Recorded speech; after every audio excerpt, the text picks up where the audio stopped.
Have you ever wondered why the Bible warns us against using corrupting talk or filthy communication? It's a question that tends to pop up in discussions about morality, etiquette, and faith. Today, we're turning our attention to Ephesians 4:29. This verse has a fascinating context within the Bible and continues to hold immense relevance in our contemporary discourse. In this verse, the Apostle Paul presents an intriguing mandate. Let no corrupting talk come out of your mouths, but only such as is good for building up as fits the occasion, that it may give grace to those who hear. But what does this mean, and how does it apply to our lives today?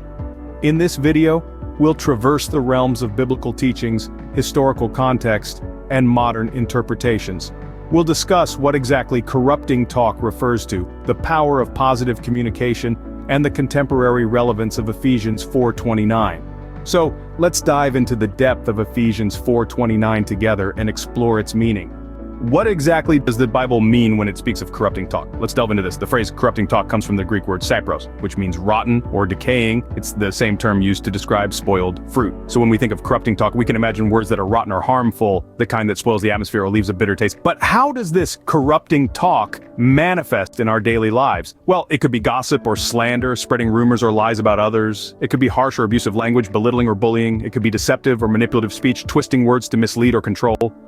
And yes, it could also be foul or obscene language, words that are crude or disrespectful. Now, why is this corrupting talk harmful? Let's think about it. When we engage in such talk, we're not just hurting others, but also ourselves. Much like rotten fruit, these words can poison relationships, breed mistrust, and create a toxic environment. They can damage our reputation and character, and even affect our mental and emotional well-being. But Ephesians 4:29 doesn't just stop at telling us to avoid corrupting talk. It also urges us to use our words for good, to build up others, and give grace to those who hear. This means encouraging and supporting others, speaking truth in love, and promoting peace and unity. It means using our words to inspire, to heal, to bless. So, corrupting talk is not just about avoiding bad language, it's about replacing harmful words with beneficial ones. It's about transforming our speech from a destructive force to a constructive one. It's about realizing the power of our words and using them wisely. And why is this important? Because our words reflect who we are. They reveal our heart and our character. They affect how we relate to others and how others perceive us. They have the power to build up or tear down, to heal or hurt, to bless or curse. Clearly, it's not just about avoiding bad language, but about promoting constructive and positive communication. So, if we're meant to avoid corrupting talk, what should our communication look like instead? Well, let's go back to Ephesians 4:29, where it is clearly stated, "Let no corrupting talk come out of your mouths, but only such as is good for building up, as fits the occasion, that it may give grace to those who hear." This passage is not merely a prohibition against negative speech, but rather, it serves as an invitation to use our words to build others up and spread grace. You see, the power of positive communication is immense. Our words can act as a bridge, connecting hearts and fostering understanding. They can inspire, motivate, and encourage. They can bring healing where there is hurt, and light where there is darkness. But what does it mean to build up? It's about encouraging growth, both in ourselves and others. It's about speaking words of kindness, words that promote self-worth and dignity. It's about sharing words of wisdom that can guide and enlighten. It's about expressing genuine appreciation and acknowledging the good in others. And now let's consider what the phrase, "give grace to those who hear," means. Grace is a gift, something given freely and abundantly. When we communicate with grace, we are sharing this gift with others. We are offering them love, forgiveness, understanding, and acceptance through our words. However, this doesn't mean we should always sugarcoat things or shy away from constructive criticism. The key is to ensure our words are appropriate for the occasion and that they are spoken with the intention of helping, not hurting. So, how can we practice positive communication in everyday life? It's quite simple, actually. Speak with kindness. Listen with empathy. Show respect in your words. Use your speech to spread positivity, not negativity. Encourage instead of criticize. Praise instead of belittle. Remember, every word we utter can leave an impact, either positive or negative. So let's choose our words wisely. Let's use our communication as a tool to build, not to break. Let's make our words a source of grace for those around us. Our words have power, and we're called to use that power to uplift others and bring grace into their lives. But, how can we apply the wisdom of Ephesians 4:29 in our lives today? In our fast-paced world, it's easy to get swept up in the current of negative talk, snide remarks, gossip, harsh criticism, and the like. However, Ephesians 4:29 beckons us towards a different way of communicating. Here are some practical ways we can heed this call. Firstly, we can start with our relationships. Whether it's with your partner, your children, your friends, or your colleagues, strive to use words that build up, not tear down. It's about choosing to say, "I appreciate your effort," instead of, "That's not good enough," or "I understand your perspective," instead of, "You're wrong." Remember, it's not about sugarcoating or avoiding difficult conversations, it's about approaching them with respect and a genuine desire for understanding. Next, let's talk about the workplace. The stress and competition can often lead to a toxic environment.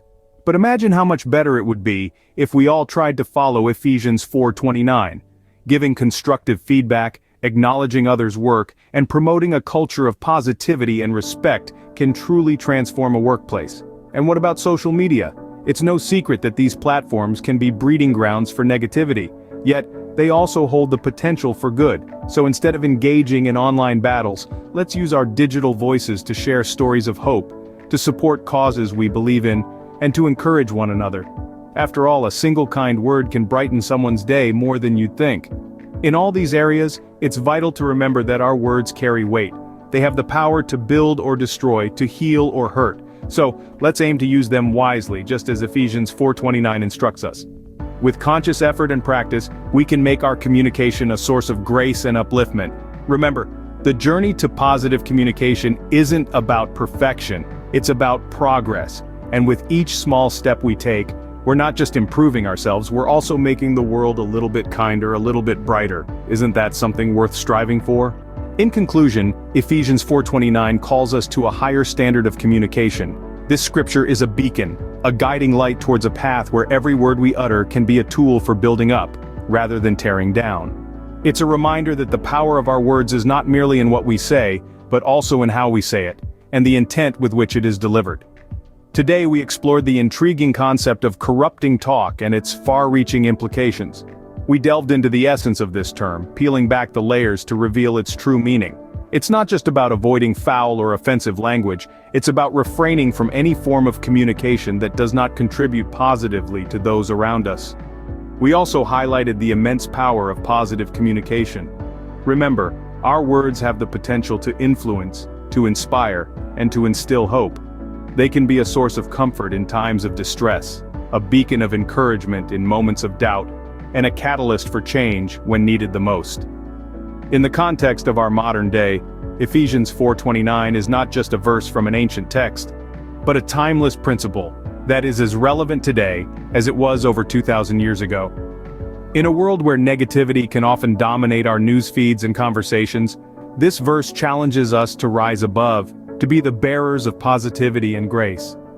As we navigate through life, let us strive to embody this principle in our day-to-day interactions. Let us be mindful of our words, ensuring that our communication serves to uplift and not degrade, to inspire and not discourage, to heal and not harm. Remember, our words have an impact, and it's up to us to decide what kind of impact we want to make. So now it's over to you. What are some ways you can use your words to build others up and give grace? How can you apply the teachings of Ephesians 4:29 in your own life? Please comment below and share your thoughts.